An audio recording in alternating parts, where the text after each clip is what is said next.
आखिरकार क्या हो गया है अमेरिका को?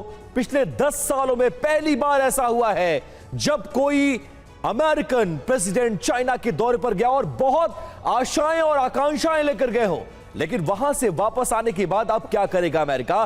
क्योंकि चाइना से ट्रंप रिटर्न हो गए और यह माना जा रहा है कि अब ईरान पर एक बहुत बड़ा आक्रमण होने जा रहा है, सीजफायर को तोड़ दिया जाएगा। क्योंकि चीन से लौटते ही बड़े हमले की तैयारी में है ट्रंप। ईरान का विनाश जारी रहेगा, ट्रंप ने यह साफ कर दिया है। ईरान की सैन्य ताकत का हम खात्मा भी बाकी है। डोनाल्ड ट्रंप का बयान B2B कंटिन्यू रहेगा। तो समझ सकते हैं ईरान पर खतरा बरकरार है। सीजफायर बेशक चल रहा है, लेकिन यह कितनी दिनों तक बरकरार रहेगा, इसको लेकर अब संशय के बादल मंडरा रहे हैं।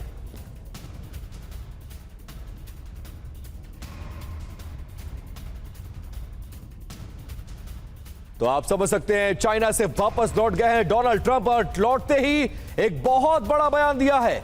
ट्रंप ये कह रहे हैं कि ईरान का विनाश जारी रहेगा। ऐसे में सवाल यह है कि क्या दुनिया एक और महायुद्ध की दहलीज पर आकर खड़ी हो गई है?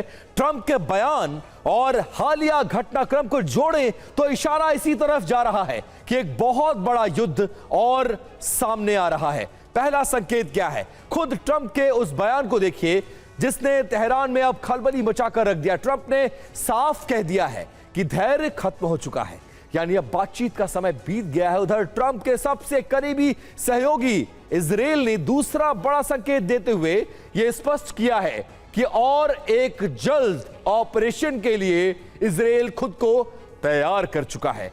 तनाव की सबसे बड़ी वजह क्या है? ईरान का परमाणु कार्यक्रम। तीसरा संकेत यह है कि ईरान का संवर्धित यूरेनियम अब कूटनीतिक तक पहुंच गया है और उससे दूर होता जा रहा है। खतरा परमाणु बम का है। और चौंकाने वाली बात यह है कि जो चौथा संकेत है, चीन की तरफ से भी एक्शन के लिए एक तरह से हरी झंडी मिलती नजर आ रही है। यह ईरान के लिए बहुत बड़ा झटका है। पांचवा संकेत, हॉर्मुज पर जारी तनाव।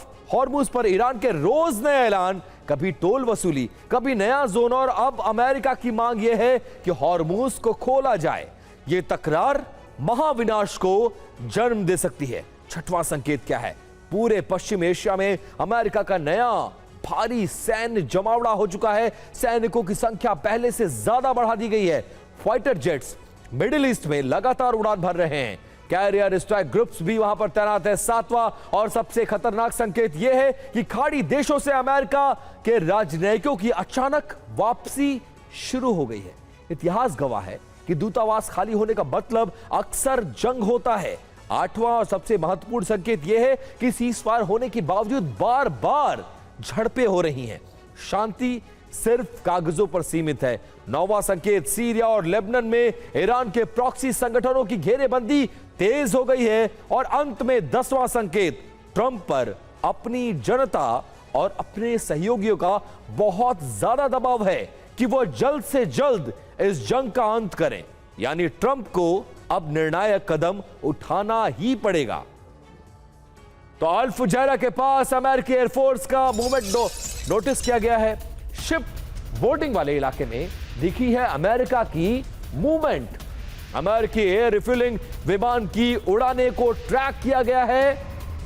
फ्लाइट रडार 24 डेटा में खाड़ी के ऊपर अमेरिकी प्लेन्स की मूवमेंट को दर्ज किया गया है।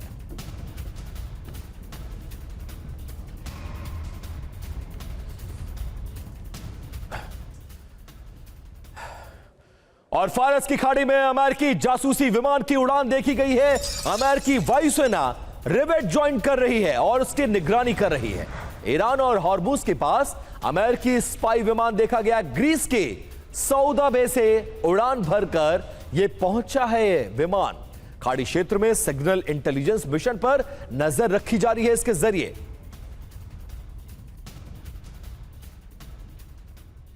और अमेरिकी राष्ट्रपति डोनाल्ड ट्रंप का तेहरान को लेकर सब्र टूटता हुआ नजर आ रहा है। अब ईरान को समझौता या फिर विनाश का डोनाल्ड ट्रंप सीधा अल्टीमेटम दे रहे हैं। ट्रंप की इस बीजिंग यात्रा को ईरान पर होने वाले संभावित हमले से पहले अंतिम कूटनीतिक घेरेबंदी माना जा रहा था। अब सवाल यह उठता है कि क्या ट्रंप चीन को यह संदेश देने में सफल रहे हैं कि ईरान ने अपनी न्यूक्लियर महत्वाकांक्षाओं को और पश्चिम एशिया में आक्रामक गतिविधियों पर तुरंत लगाम नहीं लगाई तो फिर वॉशिंगटन आक्रामक हो सकता है, हमला कर सकता है। रिपोर्ट जरा देखिए। पहली धमकी 5 मिनट में ईरान की अर्थव्यवस्था को खत्म कर देंगे। दूसरी धमकी, ईरान को लेकर ज्यादा देर तक सब्र नहीं रखूंगा। तीसरी धमकी, ईरान को हर हाल में समझौता करना होगा। चौथी धमकी, यूएस की बमबारी से ईरान का न्यूक्लियर प्रोग्राम रोका। ईरान का पहला दांव, सस्टेन्ड मिसाइल वॉरफेयर। तेहरान जानता है कि अमेरिकी बॉम्बर्स उसकी सतह पर तबाही मचाएंगे, इसलिए पहाड़ों को चीर कर बनाई गई ईरानी मिसाइल सिटी से अमेरिकी ठिकानों पर हाइपरसोनिक मिसाइलों की ऐसी बारिश होगी जिससे भेद पाना अमेरिकी पैट्रियट एयर डिफेंस सिस्टम के बस की बात नहीं होगी। ईरान का सबसे बड़ा हथियार है उसका भौगोलिक रसूख। स्ट्रेट ऑफ हॉर्मुज, जहां से दुनिया का 1/3 तेल गुजरता है, वहां ईरान की मिसाइलें मुस्तैद हैं। और पश्चिम एशिया में अमेरिकी F-16 की सीक्रेट उड़ान देखने को मिली है। अमेरिकी वायुसेना ने रात में शुरू किया है एयर मिशन। क्षेत्रीय सुरक्षा के लिए आसमान में गश्त को बढ़ा दिया गया है। सुपर अलर्ट मोड पर पश्चिम एशिया में F-16 को तैनात किया गया है। ट्रंप के चीन में रहते अमेरिकी एयरफोर्स का यह ऑपरेशन देखने को मिला है।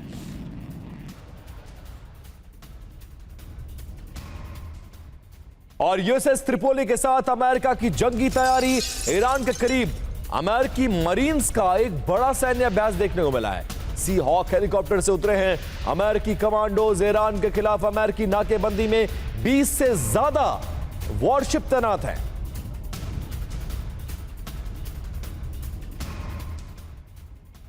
और ब्रिक्स में अमेरिका पर आराघची ने बहुत बड़ा बयान दिया है। सीज फायर है लेकिन बहुत अस्थिर रहे। अमेरिका पर बिल्कुल भरोसा नहीं किया जा सकता है। डील की हर शर्त की स्पष्ट परिभाषा हो। और पश्चिम एशिया में शांति की उम्मीदें आखिर तौर पर दम तोड़ती नजर आ रही हैं। ईरानी न्यूज एजेंसी मेहर के हवाले से खबर यह आ रही है कि अमेरिका ने ईरान के 14 सूत्रीय शांति प्रस्ताव को एक बार फिर से खारिज कर दिया है। ट्रंप प्रशासन ने ईरान को अपना कड़ा लिखित जवाब भेजते हुए साफ किया है कि यह समझौता मुमकिन नहीं है। इस हाई प्रोफाइल डील के फेल होने की सबसे बड़ी वजह दोनों देशों की प्राथमिकताओं में एक गहरा टकराव है। जहां एक तरफ ईरान की मांग है कि परमाणु कार्यक्रम पर किसी भी चर्चा से पहले उसे अंतर्राष्ट्रीय सुरक्षा की पक्की गारंटी दी जाए, वहीं अमेरिका की दो टूक शर्त है कि ईरान को अपना परमाणु कार्यक्रम बिना किसी देरी के, बिना किसी शर्त के तत्काल तुरंत रोकना होगा। अब कूटनीति के गलियारों में चर्चा है कि शांति का रास्ता लगभग बंद हो चुका है। दोनों देशों के अड़ियल रवैये ने बातचीत की मेज को जंग के माहौल में, जंग के मैदान में तब्दील कर दिया है। जब संवाद के दरवाजे बंद हो जाते हैं तो हर समझौते की जगह शर्तें ले लेती हैं, तो केवल विनाश का अब रास्ता बचता नजर आ रहा है। मुज्तबा और ट्रंप के बीच ये तकरार अब केवल कूटनीतिक बयानबाजी नहीं बल्कि एक बड़े सैन्य टकराव का अलार्म जैसा नजर आ रहा है। अब अमेरिका ने ईरान का 14 सूत्रीय प्रस्ताव खारिज कर दिया है। बहुत बड़ी खबर, 20 साल एनरिचमेंट रोके ईरान तो प्रस्ताव हमें मंजूर होगा। 20 साल तक एनरिचमेंट रोके तो ईरान का प्रस्ताव अमेरिका को मंजूर होगा। ताइवान पर कोई वादा डोनाल्ड ट्रंप ने नहीं किया है। चीन की तेल कंपनियों से हम प्रतिबंध हटाएंगे, डोनाल्ड ट्रंप ने ऑन बोर्ड इस बात को माना है। और ईरान के विदेश मंत्री अब्बास आराघची ने बहुत बड़ा बयान दिया है। अमेरिका से बातचीत का हमें संदेश मिला है। आराघची ये कहते नजर आ रहे हैं, अमेरिका बातचीत को जारी रखना चाहता है। चीन से हमारे अच्छे संबंध हैं। शांति बहाली में चीन की मदद का हम स्वागत करते हैं।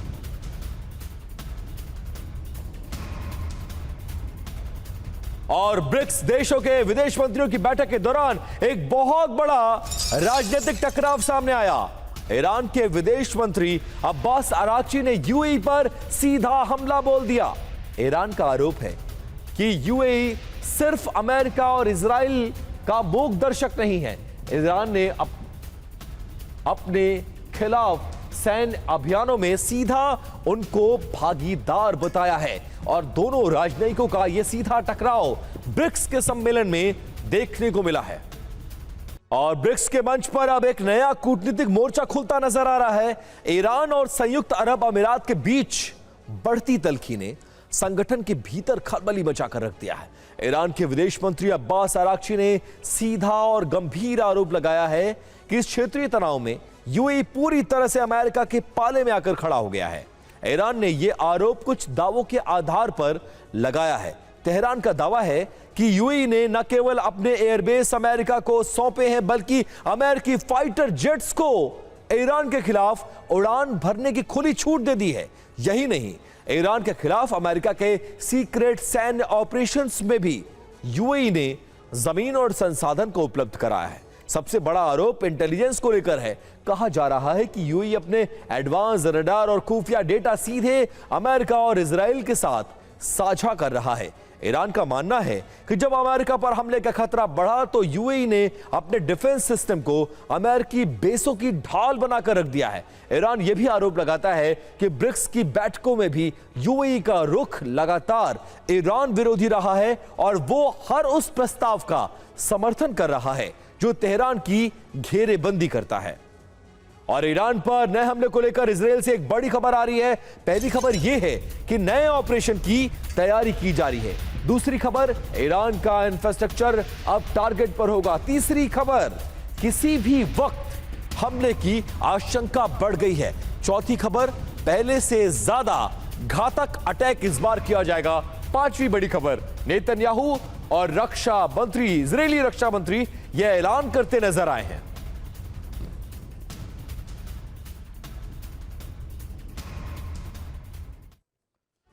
और इजराइल और अमेरिका के संयुक्त एक्शन में ईरान के परमाणु प्लांट और मिसाइल ठिकानों को पूरी तरह से खत्म करने की रणनीति बन चुकी है। प्रधानमंत्री नेतन्याहू का साफ कहना है कि ईरान आज जितना भी कमजोर पहले नजर नहीं आया है, इस बार अरब देश भी इस बार जंग में पहले से ज्यादा और मुकाबले में बुरी तरह से पिस सकते हैं। इस बात की आशंका लगाई जा रही है। डिटेल्स के लिए एक रिपोर्ट दिखाते हैं आपको। नेतन्याहू ने कहा कि हम अपने क्षेत्र के उन संतुलित और मध्य मार्गी ताकतों के साथ सहयोग बढ़ाएंगे जिन्होंने इजराइल के साथ चलने के फायदे समझ लिए हैं। नेतन्याहू का मतलब साफ है कि वो ईरान के खिलाफ पर्दे के पीछे एक महागठबंधन बना चुके हैं, जबकि इजराइल के पास इस पूरे मामले में क्षेत्रीय सहयोगी होंगे। वो अपनी सैन्य कार्रवाई को और भी ज्यादा आक्रामक बना सकता है। ये पूरे पश्चिम एशिया के लिए एक विस्फोटक स्थिति बनने जैसा माहौल बन रहा है। ईरान से जंग के बीच यूएई दौरे की खबरें। यूएई जैसे देशों को अपनी आधुनिक मिसाइल डिफेंस तकनीक जैसे आयरन डोम और आयरन बीम लेजर सिस्टम देना, सऊदी का ईरान पर हमले की खबर आना, ये सब संकेत है कि एक बड़ा खेल पर्दे के पीछे खेला जा चुका है और इस बार जो कुछ होगा वो पहले से और घातक और विध्वंसक होगा। और इस बात से हैरानी नहीं होनी चाहिए कि विनाश के इस युद्ध में इस बार खाड़ी देश भी सीधे शामिल हों। जंग का काउंटडाउन शुरू हो चुका है। हॉरेट्स अखबार की रिपोर्ट कहती है कि इजराइल में भले ही कोई हाई अलर्ट ना दिखे, लेकिन अगले कुछ दिनों में सीधा मिलिट्री क्लैश शुरू हो सकता है।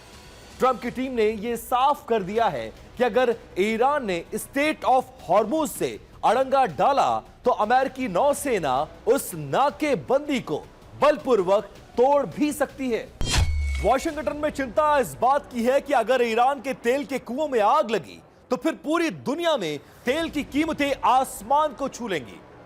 39 ट्रिलियन के कर्ज में दबा अमेरिका क्या एक और ग्लोबल फाइनेंशियल क्राइसिस को झेल पाएगा? यह सबसे बड़ा सवाल है।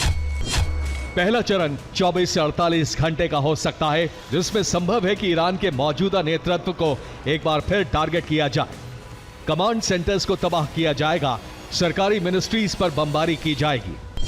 दूसरा चरण 2 दिन से लेकर 7 दिन तक चल सकता है, जिसमें ईरान की मिसाइल साइट्स को फिर से निशाना बनाया जाएगा। अंडरग्राउंड फैसिलिटीज को बंकर बस्टर बम से तोड़ा जाएगा। न्यूक्लियर साइट्स जैसे नतान्स और फोर्दो को निशाना बनाया जाएगा। मिसाइल प्रोडक्शन फैक्ट्रीज को बर्बाद किया जाएगा।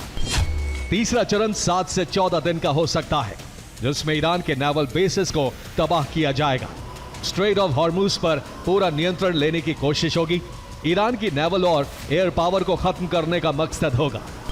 चौथा चरण 14 से 30 दिन का हो सकता है, जिसमें ईरान की ऑयल रिफाइनरीज को टारगेट बनाया जा सकता है, पावर प्लांट्स को तबाह करने की कोशिश हो सकती है। इसके अलावा खर्ग द्वीप पर कब्जा कर ईरान की आर्थिक रीढ़ को पूरी तरह तोड़ने की योजना होगी। लेकिन ईरान भी इस मामले में कमजोर नहीं है। सीज फायर के बीच ईरान ने खुद को दोबारा से तैयार कर लिया है। रिपोर्ट्स के मुताबिक ईरान की 30 मिसाइल साइट्स ऐसी हैं जो दोबारा से ऑपरेशनल हो गई हैं। 70% मिसाइल जो है उसके स्टॉक पॉइल उसका अब तक बचा हुआ है। 90% ऑन ग्राउंड फैसिलिटीज अभी भी उसकी सक्रिय हैं। नई कमांड स्ट्रक्चर भी बना दी गई है।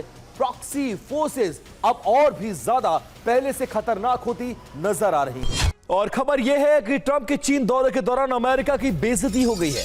प्रोटोकॉल पर यूएस और चीन में भिड़ंत हो गई है। सुरक्षा कर्मियों और पत्रकारों में झड़प की खबर है। सीक्रेट सर्विस एजेंट को रोकने की खबरें आई हैं।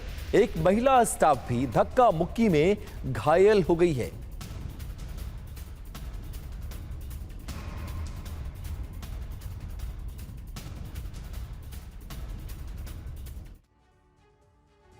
और चीन में अमेरिका की भारी बेइज्जती हुई है। क्या डिटेल्स है जरा ये जान लीजिए, फटाफट आपको बताते हैं। व्हाइट हाउस स्टाफ के साथ धक्का मुक्की हुई है और महिला अधिकारी को इस दौरान धक्का लगा है और वो जमीन पर गिर गए।